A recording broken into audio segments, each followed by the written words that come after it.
یہ تو religious affairs میں، عقائد میں آ گیا، جزوی مباحث میں۔ اب آگے چلیں، جنہیں قرآن کہتا ہے رحماء بینہم، آپس میں رشتہ معانست ہے، محبت والا ہے، رحم دلی والا ہے، صحابہ کرام رضوان اللہ علیہ مجمعین اور اہل بیت اطہار کا۔ محدثین نے ابواب کے ابواب باندھے، ان کو تم زبردستی آپس میں مشاجرات میں گھسیڑ کے وہ بحثیں نوجوان نسل کو دیتے ہو۔ اس کا مطلب ہے اسلام کے اخلاقی مسلمانوں کے مسائل ختم ہو گئے، سود ختم ہو گیا، گورننس سسٹم ٹھیک ہو گیا، فلسطین آزاد ہو گیا، کشمیر آزاد ہو گیا، مسلمان پوری دنیا کے اندر ایک خلافہ اعلیٰ منہاج نبوہ کے جھنڈے تلے جمع ہو گئے، مسلمان عروج میں اسلام غالب آ گیا۔ اب اور کوئی مبحث نہیں رہی تو اب یہ مباحث شروع کر دیں۔ نہ آپ ملاوٹ روک سکے، نہ آپ بدعنوانی روک سکے، نہ کرپشن روک سکے، نہ ظلم روک سکے، نہ فرقہ واریت پہ قابو پا سکے، نہ کانفلکٹ مینجمنٹ میں آ سکے، تو کیا کر رہے ہیں آپ؟ سارے مسائل وہی ہیں، بنیادی مسائل کی جڑ وہی ہیں، اور آپ جناب فروعی اختلافات میں بٹے ہوئے ہیں۔ یہ مسلمان ہیں جنہیں دیکھ کے شرمائیں یہود، اقبال نے کہا تھا۔ یہ حالت ہے، اسی لیے عذاب کا کوڑا صہیونیت کی صورت میں اور باقی کی صورت میں برس رہا ہے۔ تو آج ہم یہ جانیں گے مختصراً کہ سیاسی مسائل جو پولیٹیکل ڈسپیوٹس ہیں، ان کا حل کیا ہے۔ یاد رکھیں، ہر چیز کا سولوشن وہ لاٹھی یا گولی نہیں ہوتا۔ گولی ہے دشمن کے لیے، اعداء کے لیے، جو اللہ کے دشمن ہیں، تمہارے دشمن ہیں، ان کے لیے ہوتی ہے۔ آپس میں باہمی مرافقت، ڈائلاگ ہوتا ہے، ریکونسلیشن ہوتی ہے۔ وَإِن طَائِفَتَانِ مِنَ الْمُؤْمِنِينَ اقْتَتَلُوا فَاصْلِحُوا بَيْنَهُمَا۔ سورہ حجرات چیپٹر 49 آپ کے سامنے ہے، اٹھائیں نا، ورس نمبر 7 8 سے آنورڈ۔ ایتھیکل سٹینڈرڈز آپ کے بتا دی ہیں سوسائٹی کے قرآن میں۔ اب کوئی ڈائیو نہ کرے، نہ پڑھے، تو اس میں اللہ اور اس کے رسول کا معاذ اللہ قصور نہیں ہے۔ جب مسلمانوں میں سے من المؤمنین، بلیورز کے دو گروہ آپس میں لڑ پڑیں، جتھے، گروہ، ملک، افراد، تو کیا کرو؟ فَاصْلِحُوا بَيْنَهُمَا، ان دونوں کے درمیان reconciliation کرواؤ۔ فَاصْلِحُوا is the best model of reconciliation according to the chapter of سورہ الحجرات۔ یہ ریکنسلیشن کی میتھڈولوجی دے دی۔ وَإِن بَغَتْ إِحْدَاهُمَا عَلَى الْأُخْرَى، اگر ریکنسلیشن کی میتھڈولوجی میں ایک شخص جو جارح ہے وہ دوسرے پر بغاوت کر رہا ہے، اگر وہ باز نہیں آ جاتا تو اس کے خلاف لڑو اس وقت تک کہ وہ اللہ کے امر یعنی پیسفل انکلوسیو ماڈل کی طرف نہ آ جائے۔ اب بات سمجھ رہے ہیں؟ وہ بغاوت ختم کرنے کے لیے تو آپس میں جو ڈائلاگ، انیشیٹو، ریکنسلیشن کا ماڈل ہوتا ہے، یہ کانفلکٹ مینجمنٹ قرآن اور حدیث نے سکھائی۔ اور آپ صلی اللہ علیہ وسلم جب حجر اسود نصب ہو رہا تھا تو قبائل میں قریب تھا کہ جھگڑا ہو جاتا، بلڈ شیڈ ہو جاتا، ہر قبیلہ کہتا ہم نے یہ پتھر سین کعبہ میں نصب کرنا ہے۔ تو سرکار مدینہ صلی اللہ علیہ وسلم کے پاس ڈیلیگیشن آیا، تو یہ ماڈل ہے، یہ قرآن نے یہ کہا۔ اب اس کی پریکٹیکل اگزامپل حدیث و سنت سے، آپ نے فرمایا ایک چادر منگوائی، پتھر کو اس میں رکھا، ہر قبیلوں کو کہا کہ اپنا ریپریزنٹیٹیو ایک جو امام ہے، جو لیڈر ہے، آپ کا نمائندہ ہے، وہ بھی دے دے، تو آپ سب کی ریپریزنٹیشن ہو جائے گی۔ تو چار کونوں پہ چاروں جو قبائل تھے ان کے لیڈرز نے وہ تھاما اور سب کی ریپریزنٹیشن ہو گئی۔ یہ ہے peaceful model of conflict management adopted by prophet Muhammad صلی اللہ علیہ وسلم۔ کہتے ہیں مثالیں نہیں، کیوں نہیں ہیں؟ تو یہ جو constitutional structure of Islamic state ہے، Quranic bases of constitutional theory, اس پہ میں آج بات کروں گا۔ سب سے پہلے اسلامی ریاست میں مختلف جو ڈائمینشنز ہیں، سلوگنز منشور کی اسلام نے اجازت دی ہے، لیکن ان کی غرض و غایت، مقصد اور دائرہ کار وہ متعین کر دیا ہے۔ ریاست چونکہ حاکم اور محکوم طبقات کے باہمی منظم رشتے سے معرض وجود میں آتی ہے، حاکم اور محکوم، ان کا پیسفل ریلیشن شپ آپس میں، rights and obligation from both sides, یہ ریلیشن شپ ریاست تشکیل دیتا ہے۔ لہذا اسلام نے ریاست کے افراد پر حکمرانوں کی اطاعت مشروط واجب کی ہے، کنڈیشنل ہے۔ Obedience with conditionalities, unconditional obedience صرف اللہ اور اس کے رسول کی ہے، ٹھیک ہے، جس کا ذکر سورہ نساء کی آیت نمبر 59 کے اندر اللہ رب العزت نے واضح فرما دیا۔ یا ایھا الذین آمنوا اطیعوا اللہ واطیعوا الرسول واولی الامر منکم فان تنازعتم فی شیء فردوہ الی اللہ والرسول۔ آج میں فارمولہ دے رہا ہوں، ابھی کشمیر میں بھی تھوڑا ایک کیاس ہے، کانفلکٹ ہے، لوگ رائٹس کے لیے نکل رہے ہیں، ایک معاہدے پہ بات نہیں پہنچ رہی، تو میں اس کا حل دے رہا ہوں۔ قرآن کی سورہ نساء یہ چیپٹر نمبر 4 آیت نمبر 59 حکمران طبقے کے لیے بھی، عامۃ الناس کے لیے بھی، ایکشن کمیٹی کے لیے بھی۔ ایکشن کمیٹی والے بھی جو ہمارے بھائی ہیں، کشمیر ہمارا ہے، پاکستان کی شاہرگ ہے، ہمارا culture, language, religion, each and everything is same. یہ دشمن بیچ میں دراڑیں ڈالتا ہے۔ آپ لوگ پاکستانی ہیں، آپ کی بھی قربانیاں ہیں، دل بڑا کریں، دونوں سائڈ سے ٹیبل پہ بیٹھیں۔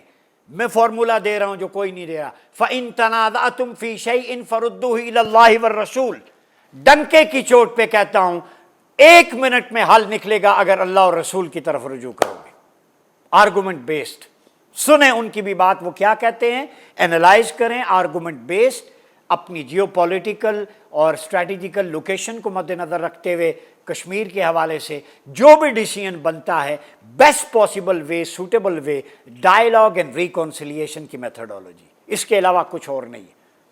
ادھر ہندوتوا طاق میں بیٹھا ہے، راج ناتھ کے بیانات میں سن رہا تھا دلی میں، بات سمجھ رہے ہیں، تماشا نہ لگائیں، اس کو کانفلکٹ کو مینج کریں۔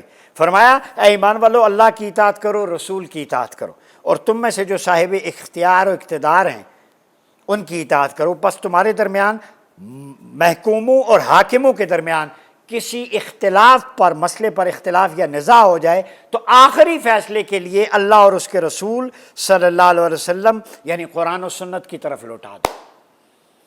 قرآن کہتا ہے اختلاف ہو سکتا ہے، اگر نزاع اور اختلاف حاکم اور محکوم، ریاست اور عوام کے درمیان پیدا ہو جائے تو کس کی طرف لوٹا دو؟ اللہ اور اس کے رسول کی طرف۔ میں اس وقت نہیں کہنا چاہتا تھا، میں فیلڈ مارشل حافظ سید عاصم منیر سے آپ سے اپیل کرتا ہوں کہ آپ فوری طور پر، یہ ریکویسٹ میری ہے ایک ریسرچ کے طالب علم کے طور پہ، national Islamic peace dialogue and reconciliation institute قائم کر دیں۔ یہ میں تجویز اللہ رسول کے مطمع نظر کے مطابق پیش کر رہا ہوں۔ National institute of peace dialogue and reconciliation آپ بنا دیں، اس میں ایکسپرٹس بٹھائیں، جب بھی کوئی ایتھنک، ریلیجس، پولیٹیکل کانفلکٹ آ جائے تو اس پارٹی کو کہیں کہ یہ انسٹیٹیوٹ ہے، اس کی طرف ریفر ہو جائے، وہ یہ کام کریں، اور اس میں آپ ایکسپرٹس اس سبجیکٹ کے، پیس اینڈ کانفلکٹ اسٹڈیز کے، IR کی یونیورسٹیاں کیوں بنائی ہیں، وہ بٹھائیں، ریلیجس اسکالرس بٹھائیں، سبجیکٹ اسپیشلسٹ بٹھائیں۔ اپنے گھر کا معاملہ برتن توڑنے سے، گلی محلے میں شور سے کوئی نہیں حل کرے گا، اپنے گھر کا سربراہ بیٹھ کے، لوگ مل بیٹھ کے طے کرتے، وہ قرآن و سنت کے آئینے میں بیسٹ ماڈل آپ کے پاس ہوگا۔ جو قرآن و سنت کی روشنی میں حق پر ہو اس کے حق میں فیصلہ دیں، دوسرا فریق اس کو قبول کر لے، ٹھیک ہے۔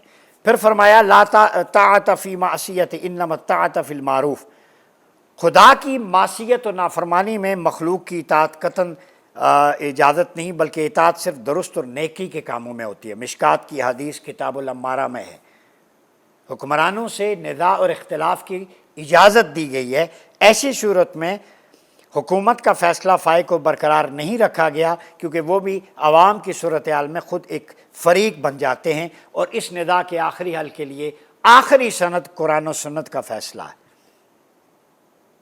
بنیادی حق اختلاف کرنے کا قرآن نے دیا ہے، حدیث نے دیا ہے، مگر وہ پیسفل اختلاف ہو، دلیل کی بنیاد پر ہو، خیر کے لیے ہو، مقصدیت، جامعیت ہو اس پہ، چاہے وہ نفاذ اسلام کے حوالے سے ہو یا کسی بھی حوالے سے، تو اس پہ قدغن نہیں ہوتی۔ لیکن اس اختلاف کو جواز بنا کر ریاست، عوام اور لوگوں ایک دوسرے میں گتھم گتھا ہونا، اس میں آپ کا، ٹیکس پیئر کا، عام آدمی کا جانی مالی نقصان ہوتا ہے، اس کی شریعت نے اجازت نہیں دی۔ پوری دنیا میں، امریکہ میں احتجاج ہوتا ہے، لوگ سلوگنز لے کے نکلتے ہیں، ہمارے ہاں کوئی کال دے دے تو ادھر سے جو ہے ہائی الرٹ ہو جاتا ہے، کنٹینر سب کچھ بند ہو جاتا ہے، پھر جو احتجاج کرنے والے ہیں اس میں کچھ جو شر پسند گھس جاتے ہیں وہ بھی اپنے مقاصد اٹھاتے ہیں۔ باریک واردات کوئی اور ڈال جاتا ہے، دونوں فریقوں کو نہیں پتہ ہوتا۔ پھر حضور نے فرمایا کہ ابو داؤد کی حدیث ہے، تم میں سے کوئی برائی دیکھے طاقت سے ختم کرے، اگر نہ رکھتا ہو زبان سے پھر اس کی ہمت نہ ہو تو دل سے برا جانے، یہ ایمان کی کمزور علامت ہے۔ تو ظاہر ہے دینی، مذہبی، معاشرتی، سیاسی سطح پر جنم لینے والی برائیوں کے خاتمے کا حکم صرف افراد کو نجی حیثیت میں ہی نہیں ہے بلکہ اجتماعی اور تنظیمی حیثیت میں بھی دیا گیا۔ تو آج کے حالات میں برائی کی جڑ اگر صاحبان اقتدار سے جنم لے رہی ہے تو صاف ظاہر ہے کوئی بھی شخص انفرادی حیثیت میں اس حکم رسول صلی اللہ علیہ وسلم کی پہلی شک پر عمل نہیں کر سکتا، اس کے پاس طاقت نہیں ہے۔ اس کے لیے ضروری ہے اجتماعی نظم ہو، آواز حق بلند ہو، برائی کے خاتمے کا ایک منظم پروگرام بنایا جائے، نیکی کا فروغ کی تحریک ہو، ٹھیک ہے۔ اسی طرح سیدہ فاروق اعظم نے فرمایا جو حکمران مسلمانوں کی مشاورت کے بغیر یا کسی اور کی دعوت دے تو آرام سے بیٹھنا جائز نہیں اس وقت تک جب تک تم اس کا خاتمہ نہ کر دو۔ یعنی غیر اسلامی روایات، ٹھیک ہے، کوئی بھی نجی حیثیت میں ان کو قبول نہیں کر سکتا۔ صدیق اکبر نے فرمایا تھا کہ مجھے تم پر حکمران مقرر کیا گیا ہے، میں تم سے بہتر ہوں، حالانکہ میں تم سے بہتر نہیں ہوں، اگر میں اچھائی کی راہ چلوں تو میری مدد کرنا، برائی کی راہ پر چلوں مجھے پکڑ کے سیدھا کر دینا۔ تم پر میری اطاعت اس وقت تک واجب ہے جب تک میں اللہ اور اس کے رسول کی اطاعت کرتا رہوں۔ صدیق اکبر نے اپنی اطاعت کو کنڈیشنل کر دیا with the obedience of Allah and his messenger. آپ کی اطاعت بھی مشروط ہے اللہ رسول کے، تو صدیق اکبر کا یہ حال ہے تو باقی کون کس تھالی کے بینگن ہیں؟ یہ ہوتا ہے ماڈل، پھر پبلک بھی جو ہے وہ عمل کرتی ہے۔ تو اگر نافرمان ہو جاؤں تو تمہارے اوپر میری اطاعت قطعاً واجب نہیں ہے، یہ صدیق اکبر نے ڈکلیریشن دے دیا تھا۔ بات سمجھ رہے ہیں؟ تو آج جو اگر کانفلکٹ ہیں تو اس میں اگر دیکھا جائے تو چاروں خلفاء کی مثالیں ہمارے سامنے روز روشن کی طرح عیاں ہیں۔ صدیق اکبر کی خلافت ہو، استخلاف عمر ہو، انتخاب عمر ہو، استخلاف علی ہو، یہ چارے ود ڈیو پروسیس کنسلٹیشن کے ساتھ ہوئے ہیں، ٹھیک ہے۔ اور اس میں جو ہے مسلمانوں نے، اصحاب الرائے نے، اصحاب العقد نے انہیں اپوائنٹ کیا ہے، ٹھیک ہے۔ پھر انتخاب کے لیے اللہ نے ان اللہ یامرکم ان تؤدوا الامانات الی اہلھا، ابھی گلگت میں الیکشن بھی ہوئے ہیں، اللہ تمہیں حکم دیتا ہے امانتیں انہی لوگوں کے سپرد کرو جو اس کے سنبھالنے کا اہل ہو۔ یہ بھی سورہ نساء آیت نمبر 58۔ پیٹتے ہیں، کیا کریں بھائی، ریفارمز، یہ سب جھوٹ فراڈ ہے۔ اس ایک آیت کی طرف آ جائیں، امانت اس کے اہل کی جائے جو اس کو سنبھالنے کا اہل ہو، اور سنبھالنے کا اہل کون سا ہے؟ ایمان، عمل صالح، تعلیم، شخصی وجاہت، حکمت و دانائی، یہ 5 چیزیں ہیں۔ ایمان، مومن ہو، عمل صالح، سیرت و کردار میں، وعد اللہ الذین آمنوا منکم وعملوا الصالحات لیستخلفنہم فی الارض، سورہ نور کے اندر اللہ نے ان سے وعدہ لیا ہے، ان لوگوں سے وعدہ کیا ہے جنہوں نے ایمان لایا، عمل صالح کیا، وہ انہیں زمین میں مستحق کے اقتدار ٹھہرائے گا۔ ایمان اور عمل صالح، جب اللہ کی 2 شرائط ہیں تو ان شرائط سے روگردانی کرے گا، اس نظام حکومت میں خیر و برکت نہیں رہے گی۔ الوہی حکومت وہی ہے جس کے حکمران مومن اور عمل صالح کرنے والے، وہاں کی زمینیں پھر رزق اگلتی۔ پھر معیار تعلیم، وزادہ بسطۃ فی العلم والجسم کی بات کی، ان اللہ اصطفیٰ علیکم وزادہ بسطۃ فی العلم والجسم، سورہ بقرہ میں طالوت علیہ السلام۔ جو شخص صاحب الرائے، پختہ مضبوط شخصیت کا مالک ہو، اسے اقتدار کے لیے منتخب کر لیتا ہے۔ علمی وسعت، جسمانی وجاہت، 2 چیزیں بیان کی۔ ہر ایرا غیرہ نتھو خیرہ نہیں اٹھ کے پالیسی بنا سکتا، ظاہر ہے اس کے لیے بھی کچھ۔ پھر علم و حکمت، مؤثر فیصلہ سازی، وَآتَيْنَاهُ الْحِكْمَةَ وَفَصْلَ الْخِطَابِ، سورہ صاد میں ہم نے اسے حکمرانی بہتر طور پر چلانے کے لیے حکمت و دانائی اور فیصلہ کن بات کرنے کی صلاحیت عطا کی۔ وزڈم، حکمت، دانائی، فیصلہ کن، ڈیسائسو art of communication and expression, آج کس میں ہے وہ؟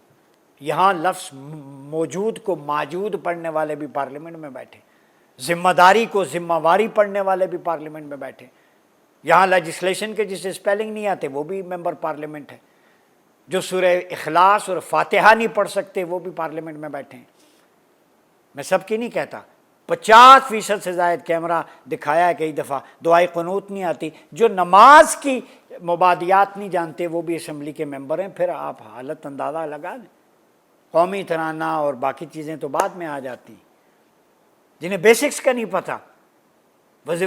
تعلیم کے مشیر اور وزیر وہ بیٹھے ہیں جنہیں ایجوکیشن کے بیسک کانسیپٹ پر، اسلامک ایجوکیشن کا نہیں پتہ۔ کیسے ملک اور معاشرہ ترقی کرے گا؟ چونکہ آپ نے قرآن و سنت سے روگردانی کی۔ وَآتَيْنَاهُ الْحِكْمَةَ وَفَصْلَ الْخِطَابِ، دو چیزیں، وزڈم اور مؤثر بات پہنچانے کی صلاحیت، بات کرنے کی۔ یہاں تلفظ ہی ٹھیک نہیں ہوتا، ایکسنٹ، پروننسیشن، کسی لفظ کی گہرائی، کیا مطلب ہے، کب بولنا ہے، قوت سازی، فیصلہ سازی، حکمت، وزڈم تو بات کی بات ہے۔ بات سمجھ رہے ہیں؟ تو آج یہ پولیٹیکل اور جتنے بھی کنفلکٹس ہیں اس کے اندر میرے خیال میں ہمیں قرآن و سنت کی طرف رجوع کرنا چاہیے، اور یہ فرقہ واریت چاہے وہ سیاسی ہو یا مذہبی ہو، اس سے دور رہنا چاہیے۔ امت کی بقا ایک میں ہے۔ قرآن نے کہا کہ اگر تم آپس میں منتشر ہو جاؤ گے، تمہاری ہوا اکھڑ جائے گی، دشمن تم پر قابو پا لے گا۔ وَأَنْتُمُ الْأَعْلَوْنَ إِن كُنتُم مُؤْمِنِينَ۔ کامیابی تب ہے ایمان والے، اور ایمان والا وہ ہے وَاعْتَصِمُوا بِحَبْلِ اللَّهِ جَمِيعًا وَلَا تَفَرَّقُوا، اللہ کی رسی کو مضبوطی سے تھامو، قرآن و سنت کو، اور تفرقے میں نہ پڑو۔ آج تفرقات نے ہمیں تباہ و برباد کر دیے۔ یہ تفرقہ ہے جس کی وجہ سے آج مڈل ایسٹ خاک و خون میں جھونکا جا رہا ہے۔ اسرائیل لبنان کو پہ چڑھائی کر رہا ہے، ایران پہ حملے ہو رہے ہیں، غزہ کھنڈرات بن گئے، 70-80 ہزار فلسطینی ذبح کر دیے گئے، عالمی ضمیر خاموش رہا۔ تو آپ کو غیر آ کے جان چھڑائیں گے؟ آپ آپس میں الجھے ہوئے ہیں، یہ سنی، یہ شیعہ، یہ وہابی، یہ دیوبندی، یہ بریلوی، یہ فلانا فلانا، یہ درگاہ، وہ درگاہ، فلانا۔ اپنی دکانیں ختم کریں، ایک مرکز ہے، مرکز قرآن و سنت، اس کی طرف رجوع کریں، اسی میں بقا ہے۔ اور یہ واردات باریک کسی اور سے جا کے ڈالا کریں۔ مجھے بتائیں نا، مسجد میں اور اپنی درگاہ میں ایک دوسرے کو کفر و شرک کے فتوے لگاتے ہیں، کیا کبھی کسی سٹور پہ دیکھا ہے، کریانہ سٹور پہ، وہابی کریانہ سٹور یا بریلوی کریانہ سٹور یا اہل حدیث یا دیوبندی کریانہ سٹور یا شیعہ کریانہ سٹور؟ بیٹھنے والا چاہے اس مسلک کا ہو، وہ بورڈ نہیں لگائے گا، چونکہ وہ اس کی دکان ہے، اس کے گاہک خراب ہوں گے، ٹیگ لگے گا کہ صرف اسی مسلک کے لوگ آئیں گے۔ جب نوٹ لینے کی باری آتی ہے تو تم مسلک میں تقسیم نہیں کرتے، وہاں جیب کی بات ہے۔ تو جب دھندا کرنے کی بات آتی ہے تو مسجد اور مدرسے سے الا ماشاء اللہ ایسی آواز بلند کرتے ہو۔ ایک طرف تم تقسیم کرتے ہو، ادھر دنیاوی مال کے لیے سب کے ساتھ راو رسم رکھے ہوئے۔ درنگی چھوڑ دے یک رنگ ہو جا، سراسر موم یا پھر سنگ ہو جا۔ یہ تقسیم نہ کریں۔ اسلام اللہ اور رسول کامل دین ہے، سنت و سیرت طیبہ ہے، تعامل خلفاء و اہل بیت ہے علیہم السلام، اور صلحاء اولیاء محدثین نے جو محنتیں کی ہیں اس کو رائگاں نہ کریں۔ یہ مناظرانہ، یہ پولیٹیکل ریلیجس ڈسپیوٹس نے آگے ہی معاشرے کو تباہ کر دیا۔ پاکستان پاک دھرتی ہے، اللہ کے رازوں میں سے ہے، قائم ہونے کے لیے، اس ملک کو ایک رول ماڈل بنانے کے لیے قائد اعظم نے قائم کیا تھا کہ یہ پاکستان کی ایک بہترین تجربہ گاہ ہوگی۔ دنیا سیکھے گی، مسلمان سیکھیں گے کہ ایک پریکٹیکلی اسلام کا پولیٹیکل آرڈر کیسا ہوتا ہے، اور ہم نے حلیہ کیسا بگاڑ دیا۔ اس کا خیال رکھا کریں۔ اپنا بہت خیال رکھیے۔ اپنے میزبان ڈاکٹر عمر ریاض باسی کو اجازت دیجیے۔ اللہ حافظ۔